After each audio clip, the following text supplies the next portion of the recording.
Oh, welcome in to the latest episode of that SEC podcast. I'm your host, Michael Bratton. I go by SEC Mike on Twitter, and I'm joined as always by my cousin Shane, who goes by Big Orange Balls on Twitter.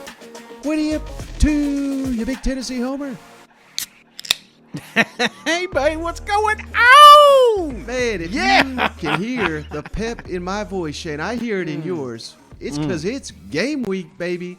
Hell yes. We got a little appetizer with Vanderbilt, Hawaii. We'll get to that in just a second. But how sweet is it, Shane, to know within days we're going to be watching a full slate of SEC action? I love it, man. I love it. I've been sitting on a ton of memes, ton of videos, ready to fire them off on Thursday, beginning September 1st, and then rolling into the weekend. We're going to have every SEC team playing before the weekend's done. I absolutely love it. I'm on cloud nine, brother. I don't know if you could tell. I'm sure you hear it. You'll see it later on tape. I am pumped up for some college football, baby. Yeah, before we get to the big game, Shane, let's just hit. We had 3 news items that were pretty big, so I just wanted to start with them. Texas A&M, we don't have to ask Jimbo no more questions about the quarterback because they've named Haynes King the starting quarterback. Billy Lucci of Texags first to report that news, but no surprise really on our end. This is something we talked about a couple weeks back, but thoughts on Haynes King, Shane, being a starter for A&M? I don't think there's a surprise here. It's something that you talked about in one of our shows here recently. A guy that I was firmly committing on as well. I think this is the good look for Texas A&M. You know, we're going to have them for a couple seasons here, and it's just something you can build around. So I like the fact the noise is done. It's over. We can finally get real college football questions and real answers from Jimbo and not the same 65%. Why do you, just dancing around the question. So I'm pumped up. We got our QB1. Let's build and grow. And speaking of Texas A&M, did you see my boy Dez? It was good to see. It was good to see Recruit. I'm not gonna lie. This may be Lee's last season, brother. It was all over the Twitters, but I love him to death. Don't get me wrong. I'm a huge fan of Lee Corso. Have been my entire life. But they were doing their predictions, and I saw our boy Dez saying Texas A&M not only going to win an SEC championship, but the national championship. What about that? Do you think he heard about Haynes King before we did? No, because I think old Dez is kind of clueless, Shane, and no disrespect to A&M. What? They've got the roster to do it, but I'm not calling Dez out for A&M specifically. I'm calling him out for he had Pitt in that damn thing. He had Michigan in the Final Four. Yeah. And who was his other one? I can't remember, but it was another. It doesn't even matter. Yeah, it doesn't. It was probably NC State, Shane's favorite team out there. But yeah. I mean, it was a joke of a Final Four, so I'm not giving that much time of day. He just has to be right on one of those, and I think it's the Texas A&M. So I'm giving them the benefit of the doubt, 1 out of 4. So, but anyway, man, I was just. It was nice watching game day again. It just, I don't know, brother. It takes you back. Game day's been around for so long. You know, when we were kids, we were watching it, and just getting it going again. It's like, man, we're here. You know, you got to pinch yourself because you can't believe it. Yeah. Well, another one we can't believe, even though we did kind of see this coming the last couple of weeks. But had you told me a month ago, Shane, that TJ Finley was going to be Auburn's starting quarterback, I would have called you a damn liar. Yet here we are. That was first reported by Chris Lowe of ESPN. But again, another one we called a couple weeks ago. But, man, credit to this guy. They're bringing in Zach Calzada.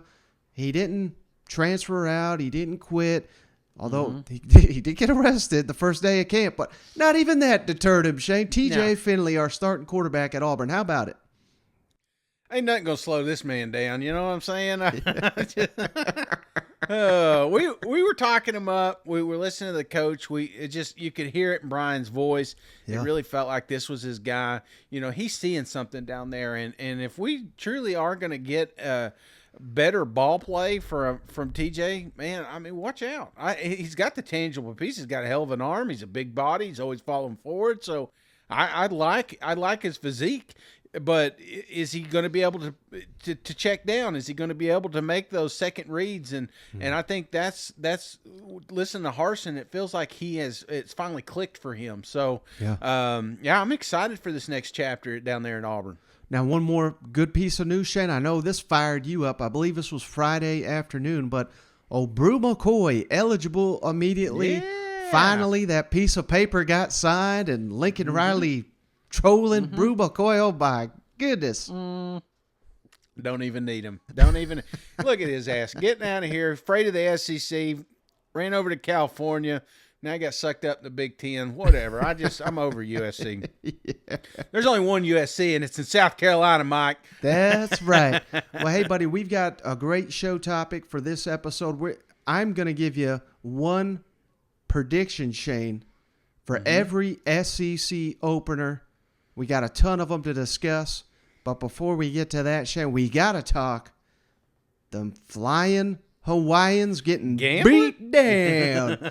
Vanderbilt 63, Hawaii 10. Oh, my goodness, Shane. I mean, what a game. Crown them. Hey, I am crowning them, Shane. I don't know if you saw it. I put Vanderbilt number 1 in my SEC power rankings for a reason. How about some of these stats I'm going to throw at your way, Shane? This is the most points Vanderbilt has scored against an FBS opponent since 1941. Jeez. They only scored 30 points. That was their high last year. Hell, they damn doubled it here. Again, 63 points. They outscored Hawaii, Shane, 42-0 in the second half. This is one punt. Vanderbilt had one punt in a football game. When's the last time we've been able to say that? They had 12 possessions. They scored 7 touchdowns. Vanderbilt did. I mean, my goodness, Shane. 404 rushing yards. How about this? 9.9 yards per rush for the Vanderbilt Commodores. They were just a rushing machine, weren't they? Mike, those NCAA numbers right there, buddy. You know? Oh, man. Well, we said this. We said this early. We said this at SEC Media Days when Coach Lee came out and named the starting quarterback. Mike, what he's able to do, he's the fastest Mike I know, I'll tell you that. And this guy is absolutely blazing fast. I love the fact they cut him loose. They let him play some ball. We got to see it. Unfortunately, I didn't get to watch it all because, buddy, at 1 o'clock in the morning, I was out.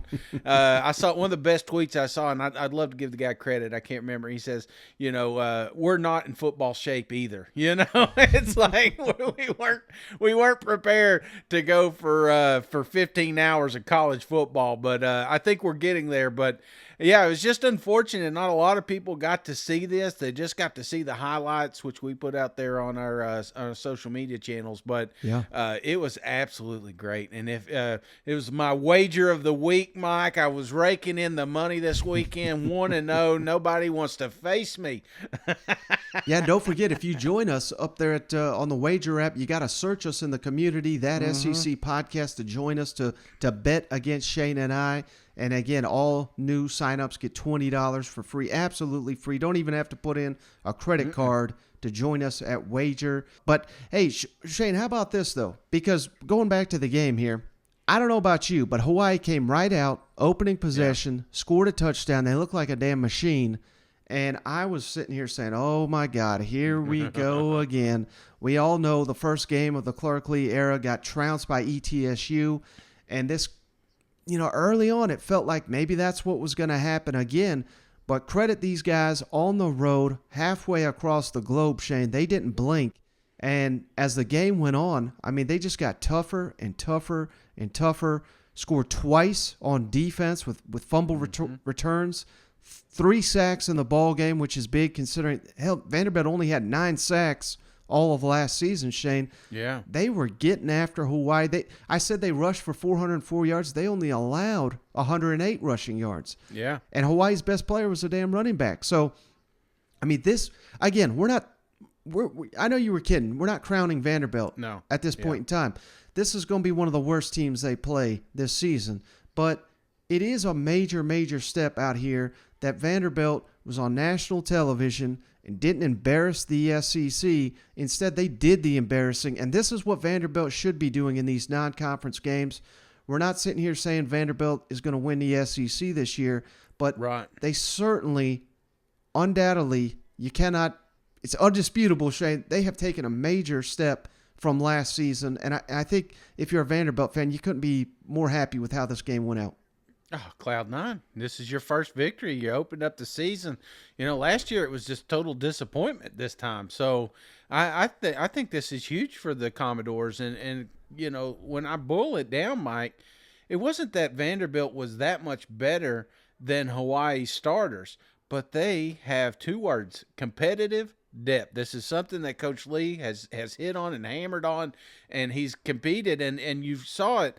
This team was built for the distance. Hawaii was just topical. Like their starters, yeah, they could. That's why it was scary at first, because they came out and they ran all over Vanderbilt, which is another. I'm not going to say it's all roses. I'm a little worried. Right. I mean, they were running at ease there at first, but once they settled into their roles, you started to see a little bit more of that depth, and Hawaii just could not keep it up.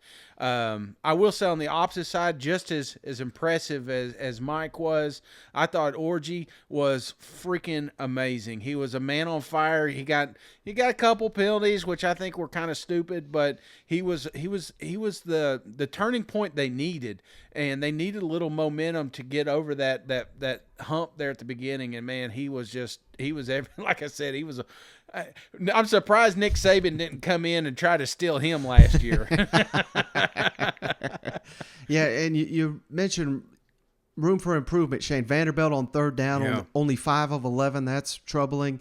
And on fourth down, only 1 of 5. But again, this was not a flawless performance, but they did have 12 rushes of over 10 yards, including, Shane, that Mike Wright 87-yard touchdown run, which incredibly, that was the second longest touchdown in Vanderbilt history. Yeah.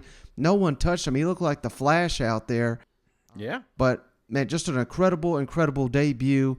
And we had Clark Lee here and Mike Wright after the game talking about opening the season 1-0, the adjustments that needed to be made, and Mike Wright's impact on this team. Let's kick it over to Clark Lee. After that, first drive where they scored the touchdown, what was the key to kind of adjusting after that and, kind of getting on a roll? Well, we knew coming into this game that we were going to have to kind of figure out their offensive personality on the move. I considered taking the ball, if we'd wanted to toss, but we chose to defer just because we wanted the offense to have the extra possession, the extra look at them defensively. But it was a challenge game planning for these guys because there's so much unknown, new coaches, new players.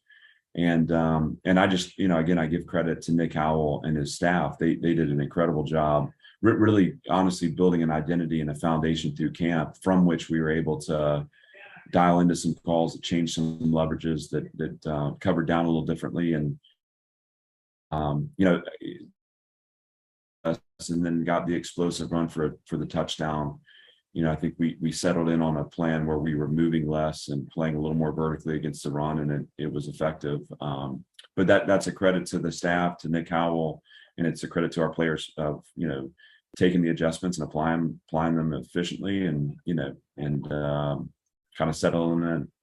Yeah, Clark, when you guys went down 7 early, when you get some offensive penalties that derail a drive, and all the things set in from the memories of a year ago, do you say anything to the team at that point, or do you just let it ride and trust them to figure it out?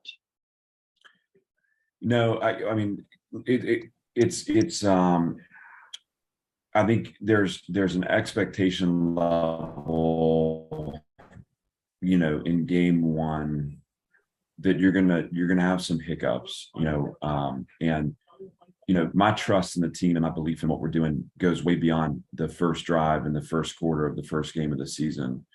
We spend, every day together training for those moments and building in responses to those moments.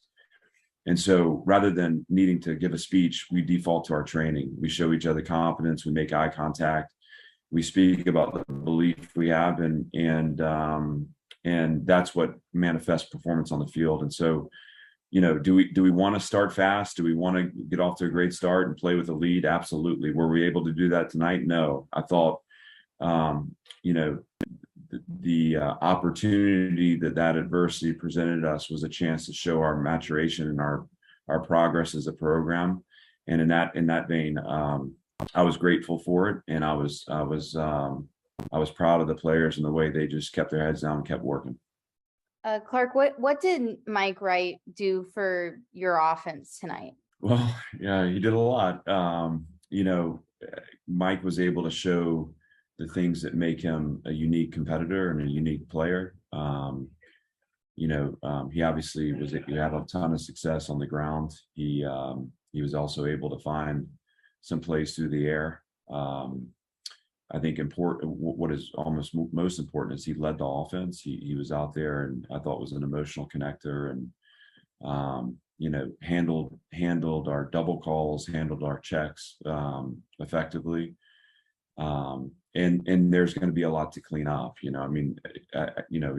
was not a perfect performance, but there's a lot there for us to build on, and a lot of positives around what he was able to accomplish on an individual level. But at the same time, I'm looking at the offensive line. I'm looking at Will Shepherd throw a block that sprung the run there, the long run for the touchdown. Gavin Schoenwald showed up a ton. He was back there with three backs that ran the ball effectively. Ray and Chase and Rocco did a great job. And so, Mike benefited from all that. And then, we know that he has the ability, when the play's there, to make it. And he did that tonight. We'll clean up the things that we need him to improve upon. And again, this is just the start for him. But a good start it was. All right, Mike. Appreciate it. Thank you. All right. Thank you guys for staying up. What time is it there? It is 1:57 in the morning. Oh, my goodness. Thank you guys for staying up. Anchor down. We really appreciate it. Oh, my goodness. Oh, my God. Thank you. No, awesome. That's crazy. 157? All right. Hey, as long as they don't embarrass themselves against Elon, Vanderbilt's going to be 2-0 to start the year, which, don't forget, they've got SEC Nation coming to their house for week 3. All of a sudden, that Wake Forest game, hey, we could have us some buzz and some energy on them Vanderbilt Commodores. Well, it's like on them Friday Twitter spaces, I said upset alert would be Ole Miss and Vanderbilt. And about quarter in, I was like, maybe I wish I could retract that, But then 60 points later, I'm like, yeah, see what I'm saying? Vanderbilt's sleeping on Vandy. So, no, it was fun to watch. And it was just, again, it was just some things, Vanderbilt, and it's going to be like a lot of SEC teams. There's going to be some things they're going to have to work on. There was some stupid mistakes, a lot of penalties, little things like that. They're gonna need to clean up. But I was really impressed, man. Just the way this team rallied.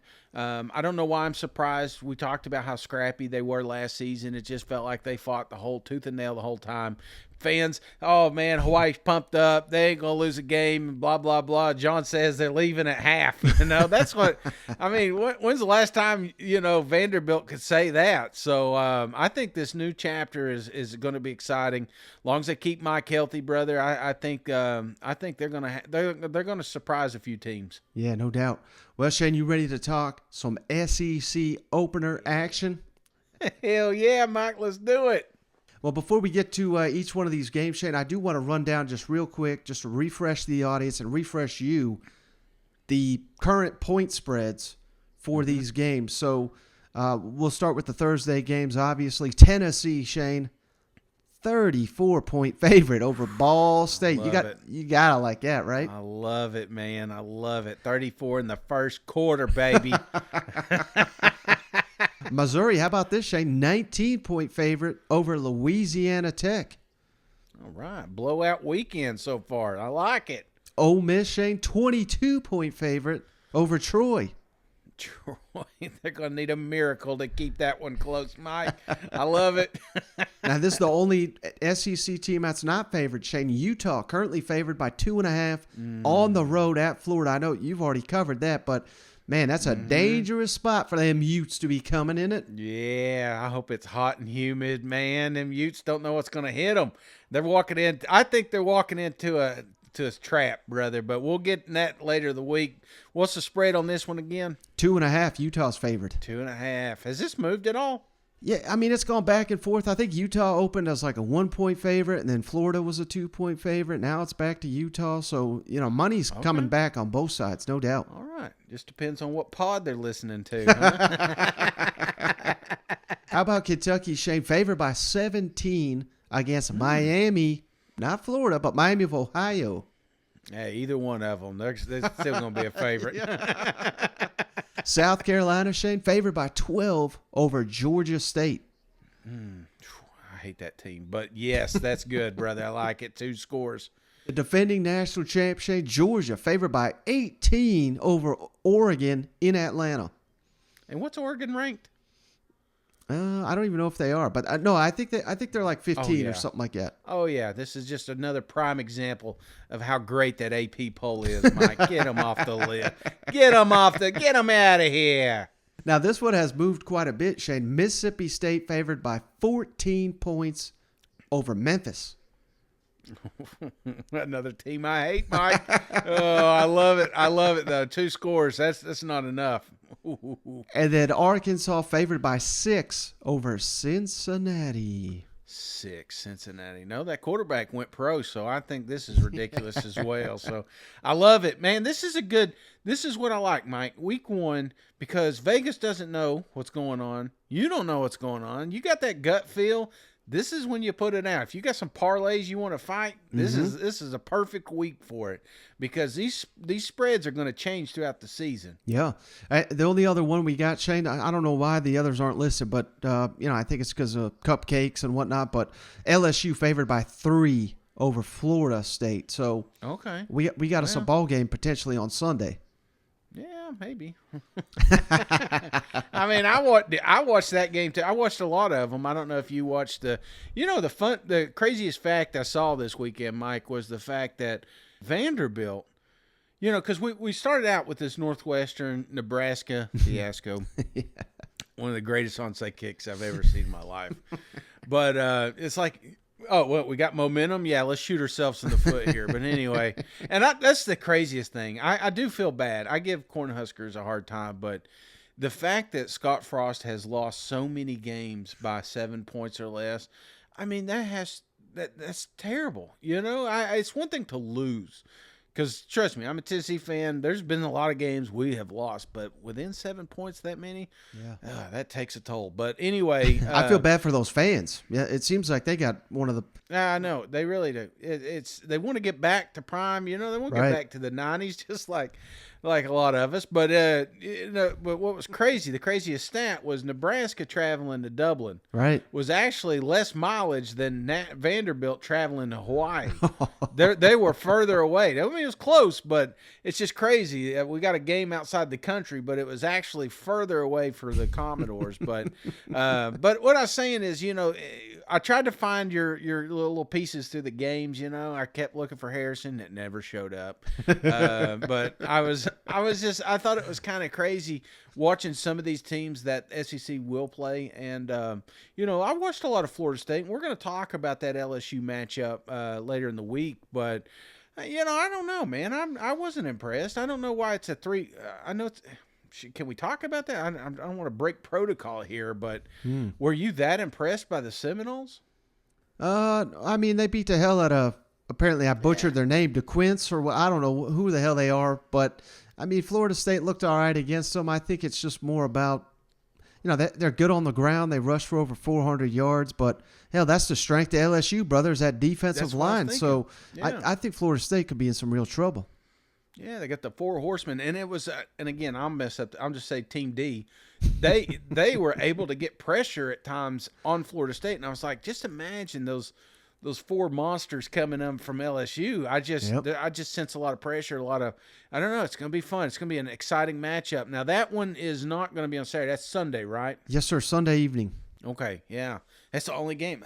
They really screwed up because they got Tennessee on Thursday. They should have flexed. There's some football on Friday, but there's no SEC.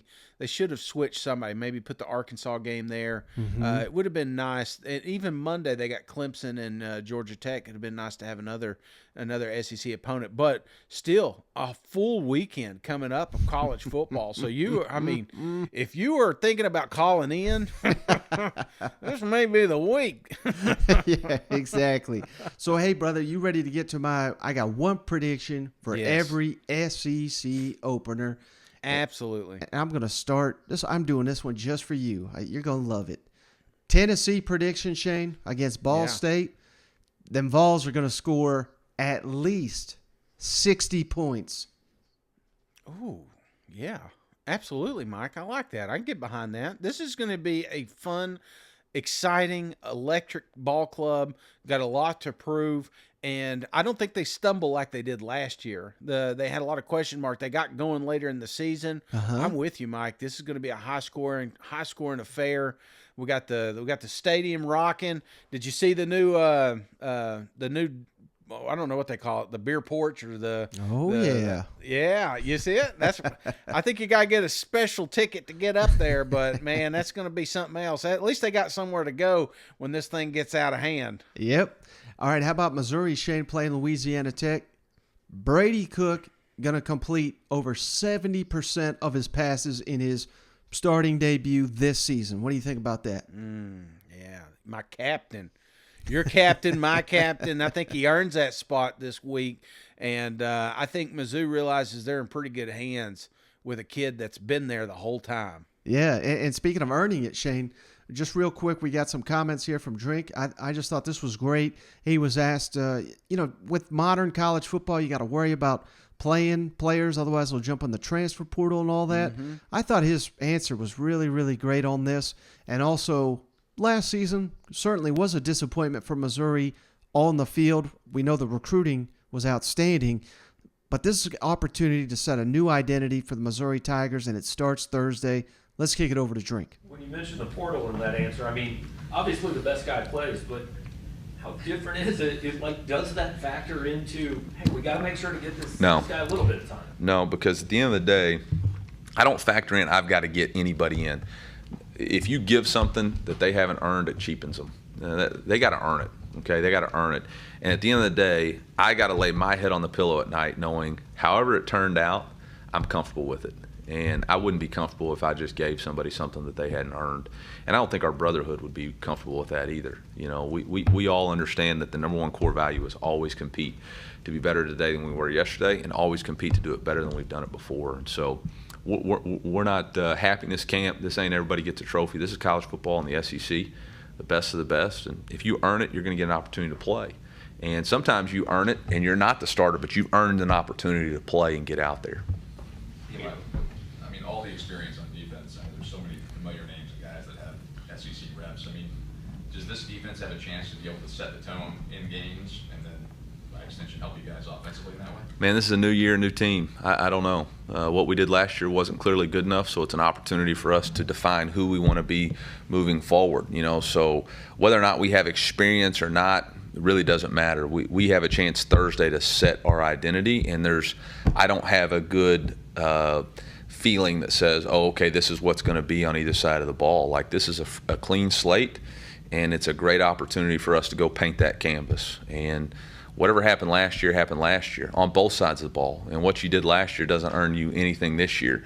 La Tech don't care, you know. And so I really don't care either. I hope that they can, but we'll let them paint that picture on Thursday night. All right, Shane. Hey, next prediction here. Texas A&M versus Sam Houston. Jimbo's touting Sam Houston as one of the best teams in the country. But Haynes King's going to score at least 4 touchdowns on Sam Houston. What do you think about that? I like that. I like that early too. I think this is going to be this is going to be a bad game, Mike. This is bad game if you're a Sam Houston fan.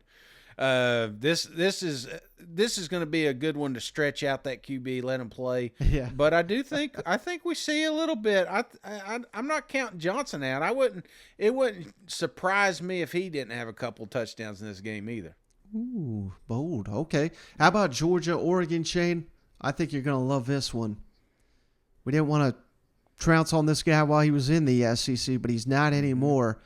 Them Bulldogs, Shane, they're going to force Bo Nix into 3 turnovers in this ball game.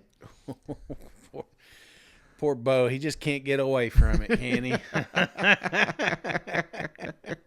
He's always making them SEC highlights. This is going to be a doozy, brother. It's going to be good to see Bo again, coach as well, but I'm not a fan of Oregon, and I think there's a lot of people talking about hangover effect with the Georgia Bulldogs. Brother, no. I think we're 2 quarters into this thing, and I'm with you. I think it gets ugly early, and we think, man, the Georgia Bulldogs are going to repeat. That's going to be the narrative going into week 2. Well, I can't wait for Arkansas, Cincinnati, Shane. Here's my bold prediction for this. Arkansas is going to rush for over 200 and pass for over 200 on the Bearcats. Absolutely. So rush for how many do you think KJ's going to have for that rushing? If you're just a guess. Probably, they probably won't go crazy with it. I'd say about 30, 40 yards. All right. I like that. So it's 200 rushing, 200 passing. So a high offensive performance for the Arkansas Razorbacks. I like that, bro. Exactly. And we do have a little update here, Shane, from Sam Pittman. Brady Latham, Jadon Hazelwood, a little banged up. What's their status? And we've been waiting here. Dominique Johnson, the running back. Pittman earlier in camp said he'll probably be back for the South Carolina game. It sounds like he may even be back for the opener against Cincinnati. So let's kick it over to Pittman real quick. You mentioned you got a few guys dinged up. Specifically, I guess Brady Latham and Jaden Hazelwood, guys that would be considered starters. What's their status right now? I really believe that both of them will be back. I don't know. I feel strongly that they'll be back for the game. I'm not positive. The day our goal would be to get them back no later than Monday, but of course we just got to wait and see on that. But I really think Brady could probably practice right now. We're just trying to buy another 48 hours for him, to be honest with you. With Dominic coming back on Monday, he missed, I guess, 29 straight practices, but looked pretty good and he did. Seems to be moving and came back the next day. So I guess no real swelling issue or anything. Is there a possibility for him in the first game? Man, I don't know. I mean, I really don't. I think at some point we're going to need to put him in versus scouts, let him get popped around a little bit. I don't see that happening until at least Monday. But if we can do that where he gets dinged, popped around a little bit and see how he feels. The great thing, he hadn't had swelling. He's been out there. He hadn't done a whole lot, but he's done full Indy and he hadn't had swelling on it. So hopefully it continued that way after today's practice, and hopefully we could get him out there and move him around a little bit on Monday. I don't know that, to be honest with you. All right, how about this one, Shane? Ole Miss Troy. It's going to be a blowout. Yeah. Cannot wait for these 3 players, new Rebels, Zach Evans, Yasilis Bentley, and Michael Trigg. Those players are going to combine for 250 total yards. Thoughts on that? I like it, man. I absolutely like it. I think another fun fact, I still think we're going to see Juice, the dog down there, probably about 10 times. He's going to make about 10 cameos. Call me crazy, but I just feel it coming.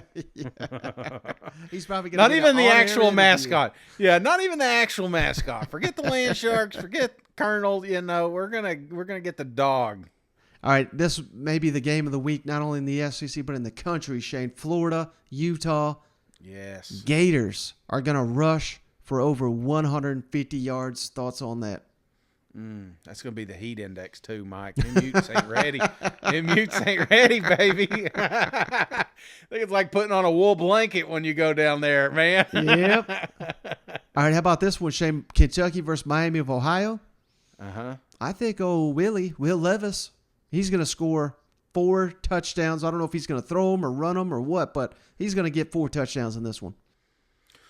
Ooh, I like that, Mike. I like that. Also, I think I like the rushing. I'm leaning more toward rushing. I think Kentucky obviously is going to throw a lot this season, but I don't think they're going to need to week 1. So Right. I expect a heavy I think them Hogs are going to have a hell of a game. So look for them big uglies up front to just make way for whoever is behind center there. Now, Auburn versus Mercer, Shane. But, hey, little nugget here. Mercer won their opener. They played week 0. They won 63-13 over Morehead State. So, we got us a trap game here for the Tigers. But I'm predicting Auburn, Shane, to outrush Mercer by at least 200 yards. Thoughts on that? Yeah, no, this is a good one. I'm just more intrigued. I cannot wait to see the next chapter for the Auburn Tigers. There's just so many damn things out there, Mike. So much noise. Even Brian's tweeting about it this weekend. This locker room is, I don't know, man. I want to see how fired up they are. And this is going to be an angry Auburn Tiger team, and they're taking it. Oh, buddy, they're taking it out on 1-0 Mercer. 1-1 Mercer. Alabama hosting Utah State. Utah State, Yeah. they had a comeback. They beat UConn. They were down 14. They beat the hell out of UConn after that. And I swear, Shane, I was watching it. It was on FS1. And at the tail end, they asked the announcer, he's like, now, do you think they can go into Tuscaloosa and pull the upset? And the co-host said, well, in college football, you never know. But I'm going to tell you, I know the answer to that is hell no, they can't go in there. That's crazy. And this is how bad it's going to get for Utah State, Shane. Yeah. Alabama's going to have 3 different quarterbacks score touchdowns in this ball game. What do you think about that? Oh, man. I love it, Mike. And you know what else I'm thinking? I'm going to go bold on you, too, here. Uh-huh. I think we have not 1 but 2 running backs over 100 yards rushing. By halftime. You know what? It's going to be ugly. I can't wait. I can't wait to see it. What is this going to be on, like TBS or something? Midnight? Yeah. When does this thing air? I'm pretty sure it's SEC Network. Oh, okay. I was just messing with you. Mississippi State, I know you're dying for this one, Shane. Mississippi State, yeah. Memphis.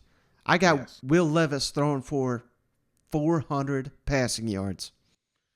This is a dogfight. I better not see one damn flag. That's all I gotta say. That's my only thing. I'm gonna make sure they vet this ref crew that's coming in there. No, Mike. I think this one. You know, I don't know. I don't know how the Pirate works as far as motivation and propaganda and all that stuff. But you know, this locker room knows what happened last year. This fan base knows what happened last year, and they were absolutely screwed. So I say they get up early on this one, brother. I say 21 points before the quarter's over. Man, that'd be great. All right, Yeah. South Carolina, Georgia State. Shane, how about this one? I think you're going to like it. The Gamecocks have never scored more than 40 points against an FBS opponent under Shane Beamer. Mm-hmm. They're breaking that record here in the opener. At least 41 points for the Gamecocks against Georgia State. Oh, I love it, man. I love it. There's going to be 3 different running. I'll say this one. I feel like they've got a lot of pieces that we're not even talking about there in South Carolina. Yep. And I would say there's going to be multiple rushing scores here from quarterbacks, from running backs.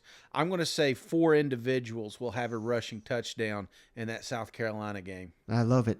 All right, last one for me, Shane. LSU, Florida State in New Orleans. We kind of already teased this. It's like you knew my notes, even though you didn't. Yeah. Florida State just rushed for over 400 yards in their Week 0 opener. I say LSU holds them under 100 in the opener. Absolutely. This is going to be I think it's going to be a turnover machine. I think they got a little too cocky against the team we can't even pronounce last week. And LSU is going to just rain terror back there. I think it's going to be pure chaos. And everybody's going to know, hey, you know what? LSU's closer than we thought they were. So big statement game here. Give me 5 sacks during this game. Oh, I love it, Shane. I love it because then Florida State, they're not ready for LSU. No, you know what? These boys pinning them ears back. Well, hey, buddy, they still doing the backpack thing down there?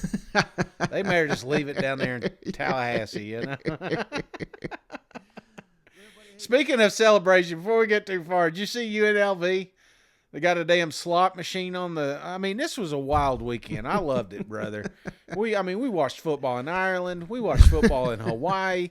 We got slot machines on the sideline. Did anything come out of it? I don't think so. I mean, I just saw it making the noise, but somebody's got to carry this damn thing around. I just find that hilarious. Like, if that was your job, is setting up a slot machine on the sideline. But out of all the sideline celebrations I've seen from defense, this one's so far got the belt. Well, you know, on Saturday, we're going to see a hell of a lot more because these SEC teams are going to be lighting up the scoreboard. You know what? Man, it's in the water, brother. There is blood in the water. These fan bases are so damn hungry. I maybe I say that every year, but it just feels different this year. I just feel like there's a lot of built up rage, and I feel like there's a lot of teams, you know, because we go into a lot of these seasons, we're like, okay, it's Alabama, okay, maybe it's Georgia, or maybe it's Florida, you know, we go in with one or two. I think there's a lot of fans and a lot of fan bases out there thinking this is their year. Yeah. So I don't know. It's just.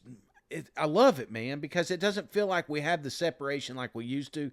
The SEC is getting so close and so violent, and so I mean we're gonna get, and they're opening up come Thursday. It starts Thursday, so we're just a few days away from it, man. I love it. We got Vanderbilt in the books. It's here, man. Yeah. It is actually here. I can't believe it. Yeah, this is going to be a great week of shows, Shane. We got some special things lined up. Football is here. Cannot wait. We're going to have, you know, coach comments, guest appearances, maybe even more. So stay tuned for the show. Cannot wait. But that's going to do it for this episode of the show, brother. I appreciate you, as always, and I appreciate each and every one of you. Enjoy the games this weekend. All right. See you guys. Go Vols.